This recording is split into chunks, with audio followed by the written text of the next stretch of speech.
Okay, wow. For a booktube channel, I sure don't review a lot of books. Today we're going to be talking about The Cruel Prince by Holly Black. My throat is so scratchy and I really should have brought a drink for this. I picked this book up because I really liked The Heart of the Moors, a Maleficent novel that Holly Black wrote. I'm just going to read the back again. Jude was 7 when her parents were murdered and she and her 2 sisters were stolen away to live in the treacherous High Court of Fairy. 10 years later, Jude wants nothing more than to belong there, but many of the Fae despise humans, especially Prince Carden, the youngest and wickedest son of the High King. To win a place at the court, Jude must defy him and face the consequences. I like how after reading the book, it becomes very apparent that the novel itself doesn't really have a very strong plot. So to win a place at court, Jude must defy the cruel prince.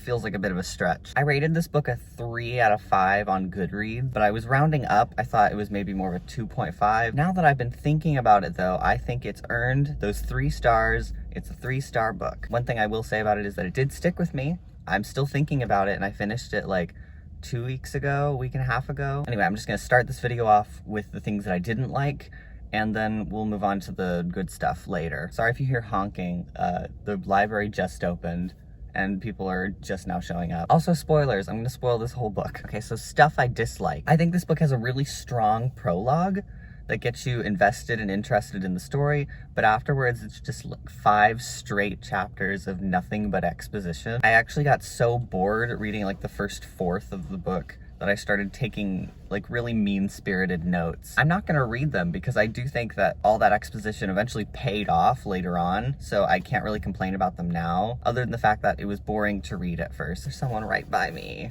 I don't wanna. I'm gonna pretend to read. Listen to these quotes. These are the quotes that they chose to put on the back of this book. The experience of reading a novel like this is something like being surrounded by magic. Holly Black is the fairy queen. Okay. Why won't these people go into the library? Why won't I go into the library? What am I talking about? I don't know what they're doing. Out of the corner of my eye, I can see that their door keeps opening and closing. So there's this giant time jump between Jude watching her parents get murdered as a very, very small child and older teen Jude living in fairyland being raised by the man who murdered her parents. And at first, like, I was super on board with that. I thought it was handled very well, but it feels like the first 100 pages are just Jude constantly going back to catch us up on all of the things that happened in between the 2 time periods. And it's not that none of these things are interesting in theory, it's just that they're told to us in this detached, passionless voice, telling you about a bunch of stuff that happened like 10 years ago and doesn't matter anymore. At some point you ask, why did you have a time jump at all, Holly Black, if you're just gonna spend so much time trying to catch me up on all the stuff I missed? Oh my god, there's this really laughable chapter. It's chapter 6. Jude halts the story dead so she can say, I've told this story all wrong. There are things I really ought to have said about growing up in Fairy. I left them out of the story, mostly because I am a coward. And then she like lists, literally a numbered list. And it's just funny that she just halts the story. Like, I'm sorry, I have to stop the story. I need to joylessly recite some events from my childhood. And it's like, girl, that's all you've been doing for 5 straight chapters. So the book is separated into 2 parts. Part 1 is slightly longer than part 2. Part 2 is also where the plot shows up. The first half of the book reads kind of fanficky in the sense that there's no driving motivation or conflict. It just kind of plays out in a list of arcs that are really seem to vary on just how high or low the stakes would be. Some of these include, I want my bullies at school to stop picking on me. I want to fight in the big competition, but my dad says no. Uh-oh, time to hide a body. Ooh, a cute boy likes me. But the party he invited me to has my bullies at it. Yay, I got hired as a spy. My sister wants me to move out with her, but I kind of like it at home. I feel like freeing a slave today. Ooh, who's my sister's secret crush? And for the most part, these aren't like overarching stories that meld with each other. Like, they just kind of happen one after the other and are given the same level of importance, with the exception of like the secret crush one and the spy one. To Holly Black's credit though, most of these weird episodic adventures do pay off in cool ways near the end. Like, I think our opening adventure is just this long chapter where our main characters go to a royal ball, and what happens at this ball is that Holly Black has a fine excuse to list the names and personalities and friend groups and rankings of every single member of the royal family, and it's like 8 of them. It's just exposition, and nothing else happens at this party. And while I was reading, I was just like, why did there even need to be like 8 different royal children? Like, why did they need to have this giant family? But this does pay off later when they go to like the coronation and it goes awry,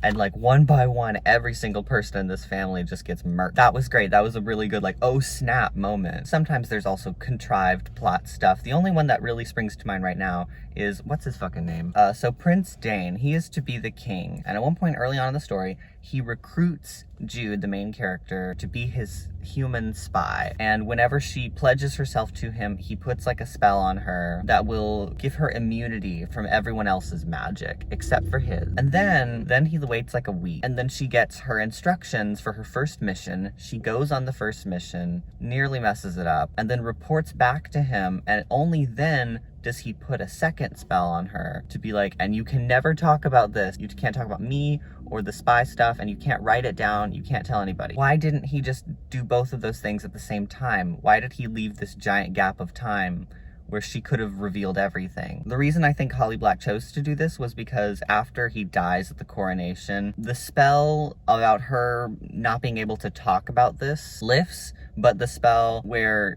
she is immune from everybody else's magic stays. So now Jude has like an upper hand in this plot. I think this is explained that they're not the same kind of spell. One of them is called a geese or a geese, or but it just seems very contrived. Why didn't he just do it all at one time? Also, this is just my opinion, and it's very subjective, but there are just times when I would be reading the narration and I just couldn't tell what Holly Black was trying to tell me. Like, for example, remember that slave thing? There's this like human servant named Sophie who has been enchanted to work as a literal slave in one of the magical households. Jude very impulsively tries to free her, but Sophie is too overwhelmed by this once she is out of that stupor that she just kills herself, throws herself off a cliff into the water. Later, when they are at the coronation ball, Jude is going around through the dance floor, through the buffet, through, I don't know, just through the like party area. When this happens, I quickly turn away. As I do, the selkies shift and I spot someone else with them, gray-skinned and blue-lipped, hair hanging around her sunken-eyed face. But despite all that, I recognize her, Sophie. I had heard stories about the merfolk of the undersea keeping drowned sailors, but I didn't believe them. When her mouth moves, I see she has sharp teeth. A shudder ripples across my shoulders. What is happening here? First of all, where is Jude that she can see merfolk? Like, when I first started reading this, I thought that they were like indoors. I've reread this several times. I cannot find like a description of where this coronation takes place or what like the geography of it is. Where is she standing that she can just see these selkies? And she says, I turn quickly away as I do the selkies shift. Selkies have not been mentioned at all. Like, where is she standing to where when she turns quickly, the selkies shift? Is she like standing by a pond or a pool? And like, I get what she's saying is that she sees these merfolk and they have kept the dead body of the girl that she tried to save who killed herself. But then she goes on to say, when her mouth moves, I see she has sharp teeth.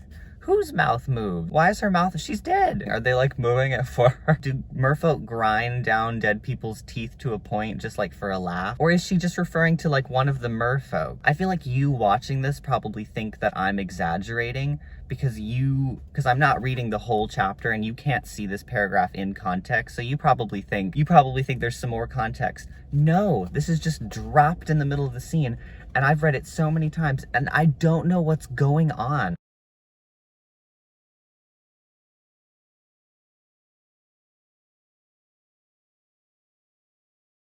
And there are a couple moments like that in this book where I don't quite know what's going on. Okay, we're done with negativity. Let's talk about stuff I like. The big, really good thing about this book is the characters. I'm just gonna start with the main family. So the book opens with these 3 sisters. There's Vivi, she is the oldest, and she is their mother's daughter from a previous relationship. And there's Vivi's 2 half-sisters, Jude and Taryn. We learn in this prologue sequence that it turns out the previous relationship their mom had was with this green fairy guy named Maddox. He shows up out of nowhere one day and kills their mother and father. Vivi, the oldest, vows that she is never going to forgive him and she is never going to be a good daughter. Meanwhile, Jude and Taryn, who are neither his biological children, nor do they have any magical or fairy blood in them, are much younger when this happens. And so there's this commentary about how they were so young that they're kind of desensitized to it. It's been so long and she was so young that Jude doesn't feel a whole lot for her parents' murder. And it's very weird and very interesting because neither Jude nor her sister Taryn are Maddox's biological children. Their entire childhood is spent trying to earn his love and earn his respect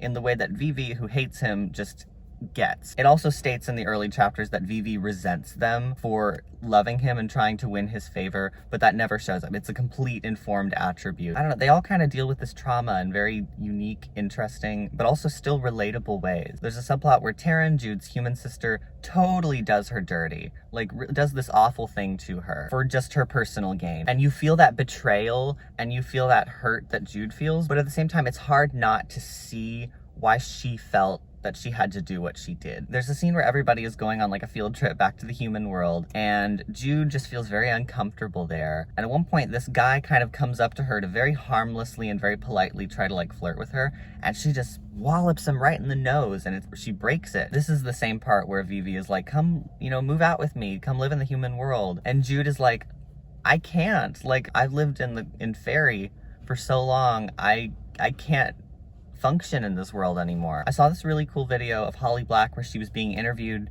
by Lindsay Ellis of all people, and she was drawing a comparison to fairy fruit. The idea of something that's so sweet and so luxurious and so delicious, but at the same time, the fairy fruit controls your mind and it does these horrible things to you. So it's something so amazing, yet it's extremely dangerous. And that's kind of the approach that she takes to everything in this book, from the romances to the world building, to the character motivation. You get this impression that being humans living in fairyland, they just don't belong. But in order for humans to live there, they have to really kind of become these cutthroat, cold, hard beings. So you sense that Taryn is really just trying to survive, just like how Jude is trying to survive.